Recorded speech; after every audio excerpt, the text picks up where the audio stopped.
KPPL সম্বন্ধে শর্টে বলি। এখান থেকে ডাউন ট্রেন্ড শুরু হয়েছিল, ঠিক আছে। এই যে ডাউন ট্রেন্ড চললো, এখান থেকে আপ ট্রেন্ড শুরু হইলো, ক্রস ওভার হইলো, সেই প্রাইসটা ছিল 8 টাকার ওই দিকে, ঠিক আছে। 8-9 টাকার এলাকা আর কি, 8-9 টাকার এলাকা। আর সেখান থেকে আপ ট্রেন্ড হয়েছে, এই যে আপ ট্রেন্ডটা চলতেছে। তো এখন এখানে যদি কিনেন স্টপ লস এলাকা হয়ে যাবে এটা, এখানে একটা কারেকশন হোক, ঠিক আছে, একটা কারেকশন হোক, দেন অ্যাগেন কিনবেন, এখন কিনা রিস্ক হয়ে যায়। ওকে, এটা আওয়ারলি টাইম ফ্রেমে, ডেইলি টাইম ফ্রেমে এই যে দেখুন, এখান থেকে টান শুরু করছে, প্রাইস এইটার উপরে গেছে।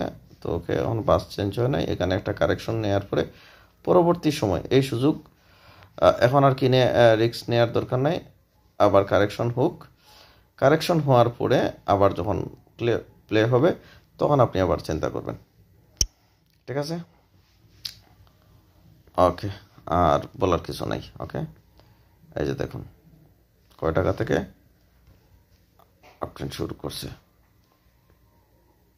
এতক্ষণ যেটা দেখাইছি এই যে ডাউন ট্রেন্ড, এখান থেকে আপ ট্রেন্ডটা শুরু হইলো, এই যে ক্রসওভার হইলো, কয় টাকা সেটা 8-9 টাকায় 10 টাকায় ধরেন, ব্যাস এখান থেকে গেম চালু হয়েছে।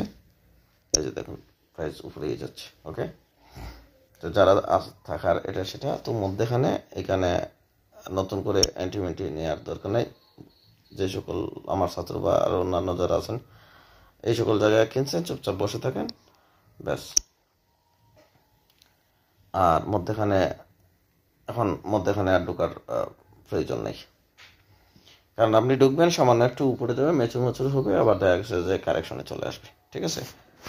কাউন্টেড হবে না, কারেকশনে চলে আসবে, ঠিক আছে। ওকে, আল্লাহ হাফেজ।